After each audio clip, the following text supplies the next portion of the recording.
மூத்தோர் மீதான துஷ்பிரயோகம் என்பது பூமியின் ஒவ்வொரு கலாச்சாரத்திலும் மறைத்து வைக்கப்படும், பேசத் தயங்கப்படும் ஒரு விஷயமாகும்.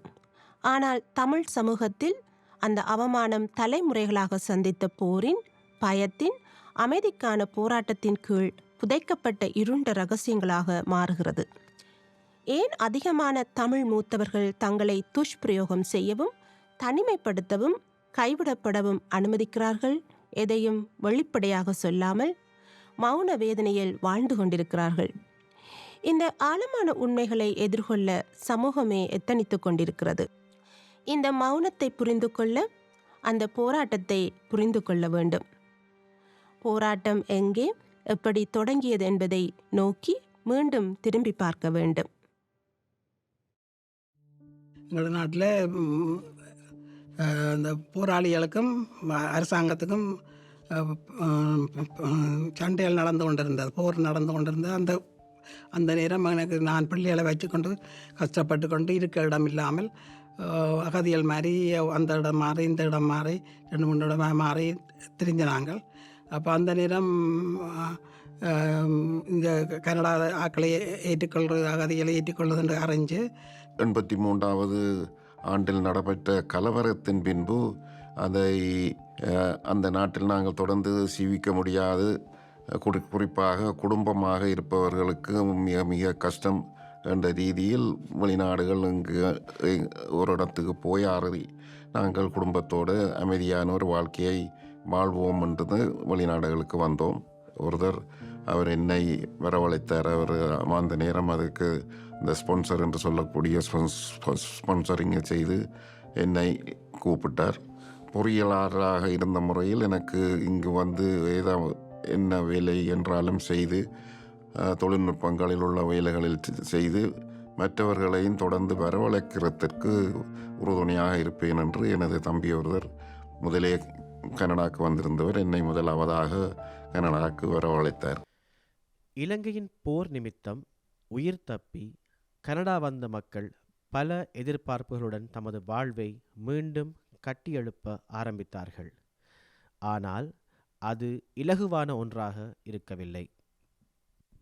அந்த நிலையில் நேரடியாக எங்களும் இரத்த உறவினர்களுக்கும் மறைமுகமாக சிறிது மற்ற சமூகத்தவர்களுக்கும் எங்கள் சமூகத்தில் உள்ள மற்றவர்களுக்கும் நாங்கள் அப்பப்போது தேவையான உதவிகளை செய்து கொண்டிருந்தோம். அந்த ரீதியில் நாங்கள் புதிய நாடு, புதிய ஓட்டத்தில் இருந்தாலும் எங்கள் 75% நேரங்கள், உழைப்புகள் தாயகத்தில் உள்ளவர்களுக்காகத்தான் நாங்கள் தொடர்ந்து. இவர்களில் பலர் இலங்கையின் வடக்கு மற்றும் கிழக்கு பகுதிகளில் இடம்பெற்ற வன்முறைகளை நேரில் கண்டவர்கள். எங்களை கேட்குறேன். ஸோ அந்த நேரம் என்ன நடந்தாலும் ஒருத்தருக்குமே தெரியும். ஏன்னா it's very new to us.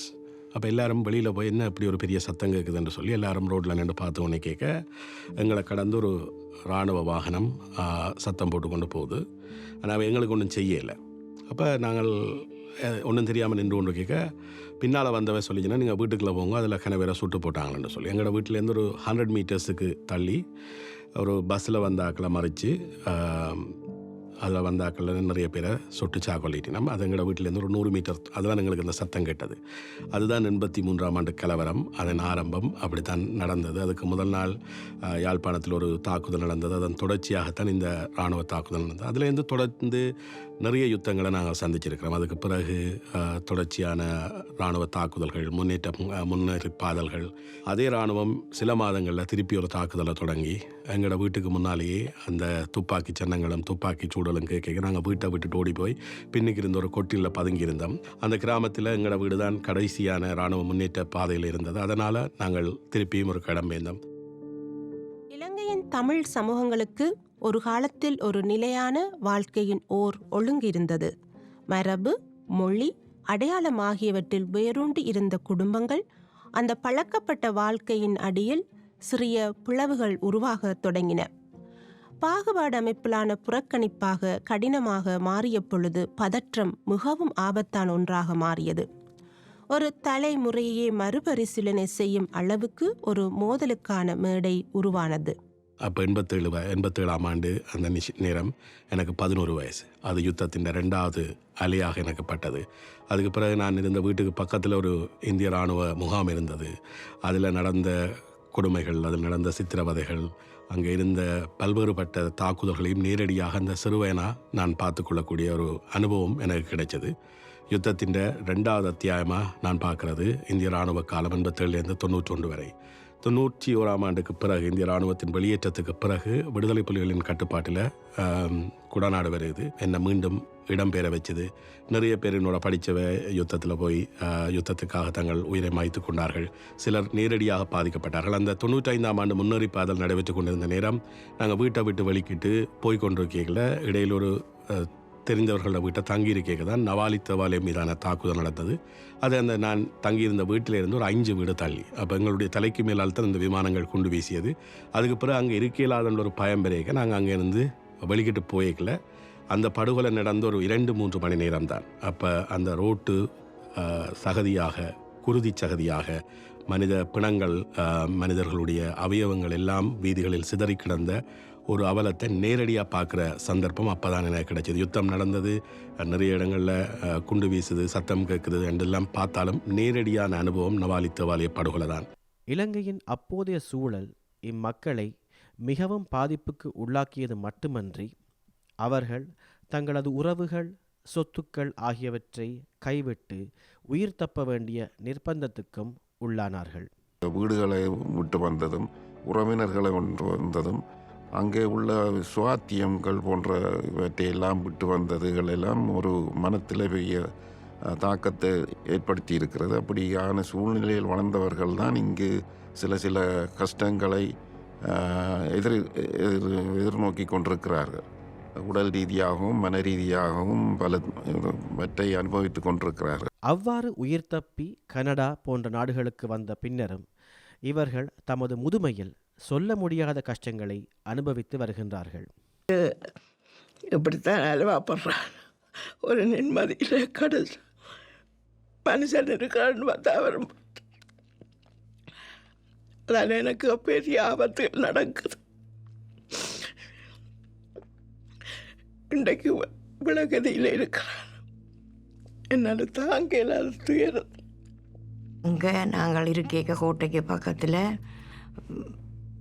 வானத்தால் வந்து பொம்பண்றதை விட அந்த பீப்பாக்களில் கொண்டாந்து கக்காக்கள் கூட எங்களோட வீடுகளில் ஊற்றினது பிளேனில் இருந்து. அப்படி இருக்கலாமல் ரயில்வே ஸ்டேஷனால் வரைக்கெல்லாம் நாங்கள் ஒரு 25-30 பிரேதங்களை கடந்து ரத்த மூடோட அதால் தான் நாங்கள் பேருந்து கிளிநொச்சியில் வந்திருந்து கிளிநொச்சியிலும் இருக்கலாமல் பூமிங் ஷெல்லிங் எல்லாம் கிள்ளையும் அம்பிட்டு பங்கருக்குள்ள நாளுக்கு நாளாக இருந்து கொஞ்சம் கொஞ்சமாக இடம்பெயர்ந்து தான் நாங்கள் வவனியாக வந்து இஞ்சால வந்தது. போர் தீவிரமான போது அதன் விலையும் அதிகரித்தது. பல தமிழ் பொதுமக்களுக்கு உயிர் பிழைப்பதற்கு அவர்கள் வாழ்ந்த அனைத்தையும் பின்னால் விட்டுச் செல்ல வேண்டிய நிலை ஏற்பட்டது. வீடுகள், அன்புக்குரியவர்கள் திரும்பிச் செல்லும் வாய்ப்பையும் கூட. அவர்கள் மேற்கொண்ட பயணங்களில் நம்பிக்கையும் மனவேதனையும் ஒன்றாக இருந்தன. கனடாவுக்கு வந்தபோது அவர்கள் பாதுகாப்பை பெற்றனர். ஆனால் அத்துடன் ஒரு புதிய நிஜத்தையும் எதிர்கொண்டனர். புதிய அமைப்புகள், புதிய கலாச்சாரம் மற்றும் வாழ்க்கையை அடிப்படையில் இருந்து மீண்டும் கட்டியெழுப்ப வேண்டிய ஒரு கடின பொறுப்பு. பல முதியவர்கள் கனடா வரும்போது இங்கு வசிக்கும் அவர்களது பிள்ளைகளை நம்பியே வருகின்றார்கள். ஆனால் அவ்வாறு வரும் பலருக்கு எஞ்சுவது ஏமாற்றம்தான். Overcomes, suppresses all that the emotions that comes out of negative actions by the children. So when they come here, they get excited, they are happy to be with the children. And then of course when they go through different kinds of abuse by the children, they feel that they should put up with it because they brought us to this country. Because this country is not the same as in Sri Lanka, where one income was good enough those days, not now, but still, So the children are going through all these financial challenges and get stressed out at work, so might as well put up with this. And then loyalty also, in a way, gets connected with, oh, I shouldn't spoil my son's name or the daughter's name.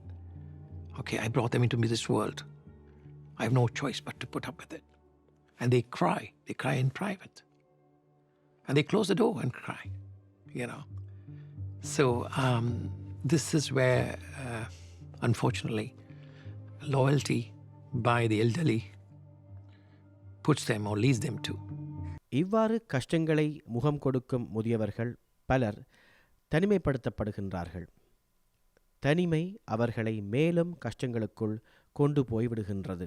உங்களோட கணவன் மனைவி அவ ஒரு ஆள் செத்துடுவா, ஒரு ஆள் தான் தனித்து வாழ வேண்டி வரும். இதுக்கு ஏற்ற மாதிரி எங்களோட வாழ்க்கை முறைகளை நாங்கள் மாற்றிக்கொள்ள வேணும் என்றதை நான் படித்து கொண்டேன். இந்த பிரச்சனைகளுக்கு வயோதிப இல்லங்கள் பதிலாகுமா? இருக்க வேண்டிய நிர்பந்தம் இருக்கிறது சில வயோதிபர் இல்லங்கள். ஆனால் தமிழருக்குரிய வயோதிபர் இல்லங்கள் இங்கு சொல்லுற அளவுக்கு இல்லை. ஆனபடியால் படிக்கு நாங்கள் ஒரு வயோதிபர் இல்லத்தில் கொண்டே சேர்க்க முடியாது. ஏனென்றால் அவர்கள் தங்களுடைய சாப்பாட்டு பழக்கங்களை மாற்றிக்கொள்வதா இல்லை இந்த வயதில். ஆனபடியால் தமிழ் வயோதிபர் இல்லங்கள் வரும் மட்டும் ரொம்ப கஷ்டப்பட வேண்டித்தான் இருக்கும். கனடாவில் தமிழ் குடும்பங்கள் தமக்கான ஒரு நிலையான வாழ்க்கையை உருவாக்க தளராமல் உழைத்தனர். அவர்கள் தாங்கிக் கொண்டிருந்த மன உளைச்சல் அப்படியே மறைந்து விடவில்லை. அது நினைவுகளில், உறவுகளை பாதித்ததில், தலைமுறை இடைவெளிகளில் அமைதியாக வாழ்ந்தது. ஆண்டுகள் கடந்தபோது ஒரு காலத்தில் இளையவர்களாக உறுதியானவர்களாக இருந்த பலர் முதியோர்களாகி சொல்லப்படாத துயரம், தனிமை மற்றும் போரின் நிழல்களுடன் வாழ வேண்டிய ஒரு நிலை உருவானது. இவை பெரும்பாலும் கவனிக்கப்படாமல் போகும் பலவீனங்களாகவும் சில சமயம் பயன்படுத்தி கொள்ளப்பட்டதாகவும் இருந்தன. இதெல்லாம் சொல்லுவேன், நீங்களும் எல்லாம் அவைகளோட கதைக்கலாம் தானே, உங்களோட பிள்ளைகள் தானே, நீங்களும் படிக்காத கதைக்கலாம் தானே. சில பேர் சொல்லினோம், நாங்கள் சொல்கிறத கேட்குது, என்னம்மா செய்கிறது, எங்களுக்கும் வேலியல் பிள்ளைகள் எல்லாம் பெற்றுட்டோம், அப்போ என்ன செய்கிறது, அதுகளை கொண்டு போயிடலாம் அப்படின்ட்டு சில பேர் சொல்லுவினோம். இப்போ பிள்ளைகளுக்காக வேண்டி செய்ய வேண்டியதாக இருக்குது, இந்த பேர பிள்ளைகள் ஸ்கூலால் வரைக்கல, அப்போ அதுகளுக்கு சாப்பாடு கொடுக்கணும் அப்படின்ட்டு சொல்லுவினோம். சில பேர் சொல்லுவினோம், நாங்கள் சொன்னாலும் அதுகள் கேட்காதுகளம்மா, இந்த காலத்து பிள்ளைகள் கேட்காதுகள், அப்போ என்ன செய்கிறது, அவைன்ற வழியிலேயே நாங்கள் போகிறோம் அப்படித்தான் சொல்லுவினோம். இவ்வாறான துஷ்பிரயோகங்களை முகம் கொடுக்கும் முதியோர் இவற்றை முறையிடலாமா? அவ்வாறு முறையிட்டால் அவர்களுக்கு நன்மை கிட்டுமா? என்ன விஷயங்கள் இது கிரிமினல் ஆஃபென்ஸாக அப்போ பல காரணங்கள் இருக்கலாம். ஒன்று குடும்பத்திலே குழப்பமாக இருக்கலாம். இப்போ நான் போய் இதை இன்னொருவருக்கு பகிர்ந்து கொண்டால் இதுங்கிறது குடும்பத்தை பிரித்து விடும் என்ற ஒரு எண்ணமாக இருக்கலாம். இன்னொன்று குடும்பத்துக்கு கெட்ட பேர் வந்துவிடும் என்று இருக்கலாம். பிள்ளைகளுக்கு கரைச்சல் கொடுக்கக்கூடாது. இனி சில நேரங்களில் கரைச்சல் அப்படி சொல்லி அவைகளையே ஏசின பிள்ளைகளும் இருக்கணும். உங்களுக்கு எங்கள்ட வேலையை பார்க்க நேரம் இல்லை, உங்களோட வேலையாக நாங்கள் பார்க்குறது என்று சொல்லி ஏசுகிற பிள்ளைகளும் இருக்கணும். ஆகவே அந்த அந்த காரணத்தாலே அவைகள் பின்னடிப்பினம். முதியவர்கள் தங்களது பிள்ளைகளிலோ அல்லது தங்களது மருமக்களிலோ தங்கி இருக்கின்றார்கள். அப்போ இந்த துஷ்பிரயோகத்தை, இந்த அப்யூஸை நான் வெளியில் கொண்டு வந்தால் இனி எனக்கு யார் என்னை கவனிக்கப் போகின்றார்கள் என்ற ஒரு பயமாகவும் இருக்கலாம்.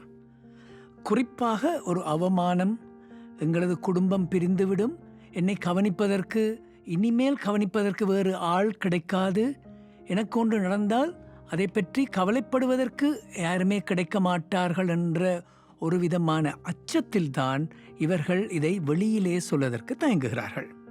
பிகாஸ் எங்களோட கல்ச்சரை பொறுத்தளவில் அடுத்த ஃபேமிலிக்கெலாம் நாங்கள் இன்டர்ஃபியர் பண்ண மாட்டோம். எங்களுக்கு முன்னுக்கு ஆரம் ஒரு ஃபேமிலியில் ஒரு பிரச்சனை நடக்குதுண்டா கூட எங்களோட சொந்த ஃபேமிலி கூட உங்களுக்கு தெரியும், அது சொந்த ஃபேமிலிக்கு எது நடக்குதுண்டா கூட நாங்கள் பார்த்தா கூட கண்ணை மூடிட்டு போயிடுவோம். என்னோட சொன்னால் அது எங்களோட கல்ச்சுரல், சரியா? ஸோ அதை பிரேக் பண்ணி வந்தால் தான் இதுகள் எல்லாம் நிற்கும். இப்போ குழந்தைகளின் கதை வேறு. ஏன்னா குழந்தைகள் உயிருக்கு ஆபத்தான நிலைமை, இவர்களுக்கும் உயிருக்கு ஆபத்தான நிலைமை வரலாம். ஆனால் இங்கே வந்து கூடிய வரைக்கும் அந்த ஒரு அவமானம் என்னை இனிமேல் யார் பார்த்துக்கொள்வார்கள் என்ற கவலை தான் இந்த ரிப்போர்ட் பண்ணுவதற்கு தடங்களாக இருக்கின்றது. கண்ணுக்கு தெரிந்த துஷ்பிரயோகங்களை விட கண்ணுக்கு புலப்படாத துஷ்பிரயோகங்கள் அதிகம் என்பது நிபுணர்களது கருத்து. 96 விதமான துஷ்பிரயோகங்கள் abuses is not going to come out. அப்போ நான் பார்த்த சில துஷ்பிரயோகங்கள் நிச்சயமாக இருக்கின்றன. ஸோ ஐசோலேஷன் அகெயின், அதாவது தனிமைப்படுத்துதல். இவர்கள் ஏன் தனிமைப்படுத்தப்படுகின்றார்கள்? சில பேருடைய பர்சனாலிட்டியே டோன்ட் டிஸ்டர்ப் மீ, நான் ஐ எம் லிவிங் அவையில் நாங்கள் ஒன்றும் செய்ய இயலாது. சரியா? They will be much happier when they're alone. அவையில் we are not talking about them. இது வந்து நன்றாக சமூகத்திலே ஓடியாடி திரிந்தவர்கள் திடீரென்று தனிமைப்படுத்தப்படுகின்றன. அதுக்குரிய காரணத்தை நாங்கள் பார்க்க வேண்டும். அதுக்குத்தான் சொன்னேன் நான், உறவினர்கள் மிக முக்கியம், நண்பர்கள் மிக மிக முக்கியம். ஏன் இப்படி நடக்கின்றது? அவர்களுக்கு ஏதாவது என்றால் மென்டல் இல்னஸ்ன்றது மிக முக்கியமான எங்களோட சமூகத்தை பொறுத்த வரைக்கும் உரிய விழிப்புணர்ச்சி காணாதுன்னு தான் நினைக்கின்றேன். என்றால் எனக்கு இப்பொழுதெல்லாம் கவலையாக இருக்கின்றது, எனக்கெல்லாம் இப்போ அழுகையாக இருக்கின்றது, அதை பற்றி நாங்கள் மற்றவர்களோடு கதைப்பதில்லை. முதியோரும் தமது பிள்ளைகளுக்கு எதிராக குற்றம் சுமத்த விரும்புவதில்லை. அதற்கான பல காரணங்களும் உண்டு. இனி அது தெரிய வந்தால் பிள்ளைகள் அவர்களை துன்புறுத்துவார்கள். அது ஒரு காரணம் அவர்கள் செய்வதற்கு. மற்றது வந்து அவைகளுக்கு இது மொழி பிரச்சனை, சரியான தகவல்கள் அவர்களுக்கு போய் சேர்வதில்லை. இப்போ அவைகள் வந்து துன்புறுத்தலேருந்து விடுபடுறதுக்கு நிறுவனங்களுக்கு போகலாம், ஆனால் மொழி ஒரு பிரச்சனையாக இருக்குது. ஆனால் போவதுக்கு மிக தயக்கம் இந்த ஆக்களுக்கு இருக்குது. என்னென்னா ஒரு தமிழ் நிறுவனம் என்ற ஒரு நிறுவனத்தில் இப்படி ஒரு அபியூஸ் கவுன்சிலர் என்ற கவுன்சிலரும் இல்லை. ஆனால் தமிழ் நிறுவனங்களுக்கு போனாலும் முந்தி அந்த ஆக்களுக்கு பயம் வந்து தமிழ் நிறுவனங்களுக்கு போனால் எங்களை பற்றி மற்ற ஆக்களுக்கு அவை சொல்லிடுவினம், அப்போ இது எங்களுக்கு ஆபத்துண்டு. மென்டல் ஹெல்த் பிரச்சனை உள்ளவையும் அப்படித்தான். நாங்கள் தமிழ் டாக்டர்ஸ்கிட்ட போகிறீங்களே என்னென்னா போனால் மற்றவைக்கு தெரிய வந்துடுமெண்டு அந்த ஒரு பயமும் எங்களோட சமூகத்தில் இருக்குது. பிரச்சனை 85ஆம் ஆண்டுக்கு பிறகு கனடாவில் இன்றைக்கு வந்து உலகத்திலே முதலாவது தமிழர்கள் கூடுதலாக புலம்பெயர்ந்து வாழ்பவர்கள் கனடாவில் தான் இருக்கிறார்கள். அதுக்கு நாங்கள் நன்றி சொல்லணும். ஆனால் அதே நேரத்தில் வந்தவர்களை சரியாக பாதுகாத்து, அதுவும் குறிப்பாக முதியவர்கள் கொஞ்சம் காலம் போக இறந்தே போவார்கள்.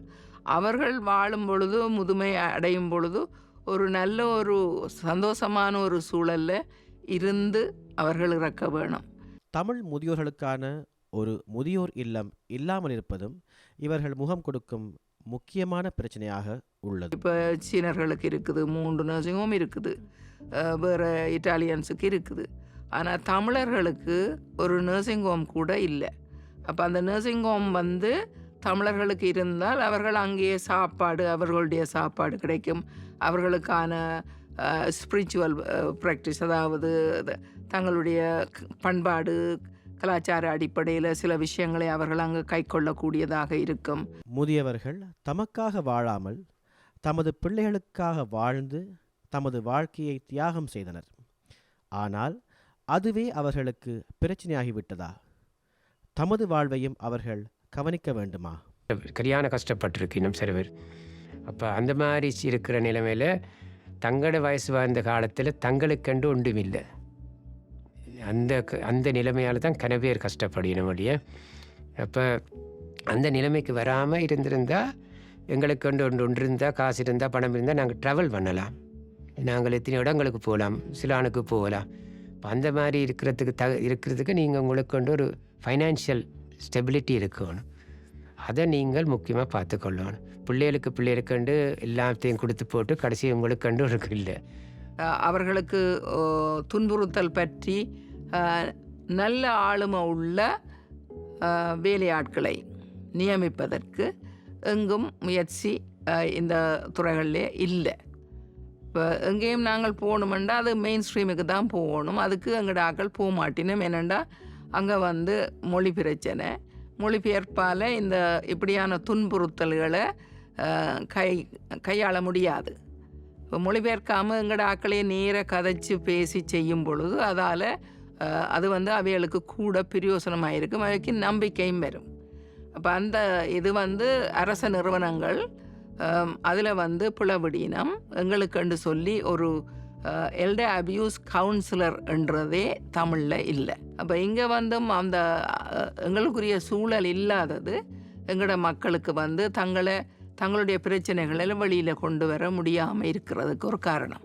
மனம் விட்டு கூறக்கூடிய ஒரு நிலைமை அங்கே உருவாக வேண்டும். இங்கு வருகின்ற போதுதான் அந்த சுதந்திரம் அல்லது 90களில் நாங்கள் அனுபவித்த சுதந்திரம் எப்படியானது, அதன் வலி எவ்வளவு தூரம் இருக்கிறது என்பதை கனடாவிற்கு வந்த பின்னர் இங்கு அனுபவிக்கக்கூடிய அது கருத்து வெளிப்பாடு சுதந்திரமாக இருக்கலாம், எங்களுடைய நடமாட்டத்திற்கான சுதந்திரமாக இருக்கலாம், இங்கு எதுவும் செய்யக்கூடிய ஒரு நிலை வருகின்ற போதுதான் நாங்கள் அங்கு எவ்வளவு இழந்திருக்கிறோம் என்ற ஒரு விடயத்தை புரிந்து கொள்ளக்கூடியதாக இருக்கிறது. ஒவ்வொரு கதைக்கும் ஒரு ஆரம்பம் உண்டு. பல தமிழ் கனேடியர்களுக்கு அந்த ஆரம்பம் கடல் கடந்த புற நாட்டில் இருந்து தொடங்குகிறது. இலங்கையில் ஒரு காலத்தில் சிரிப்பு முற்றங்களை கலக்கி கொண்டிருந்தன. குடும்பம் என்றால் எல்லாமே என்ற ஒரு நிலை. ஆனால் பல தசாப்தங்களாக இருந்த பதட்டமும் போரும் கூட வாழ்க்கையை சிதைக்கத் தொடங்கின. அவர்கள் எடுத்துச் செல்ல முடிந்ததை மட்டுமே சுமந்து கொண்டு தப்பிச் சென்றனர். நினைவுகள், நம்பிக்கை மற்றும் ஒரு புதிய நாட்டில் பாதுகாப்பு கிடைக்கும் என்ற ஒரு ஆசை. ஆனால் யுத்தத்திலிருந்து தொலைவில் இருந்தாலும் கடந்த காலம் நினைவுகளை விட்டு செல்லவில்லை. மன உளைச்சல், தாயகம், இழப்பு மற்றும் மௌனம் இவை குடும்பங்கள் எப்படி வாழ்கிறார்கள் என்பதையும் எப்படி வேதனைப்படுகிறார்கள் என்பதையும் அமைக்கின்றன. இது அன்பும் இழப்பும் குறித்த ஒரு கதை. மன வலிமையும் பலவீனங்களும் பெண்ணி பிணைந்த ஒன்று. போரை தாண்டி உயிர் பிழைத்த ஒரு மக்கள் இனி அமைதியான ஆனால் அதே அளவு வேதனை தரும் ஒரு உண்மையை எதிர்கொள்ள வேண்டிய ஒரு நிலை உருவாகியது. தமிழ் கனேடிய சமூகத்தில் மறைந்திருக்கும் மூத்தோர் துஷ்பிரயோகத்தின் உண்மையான ஓர் கதை.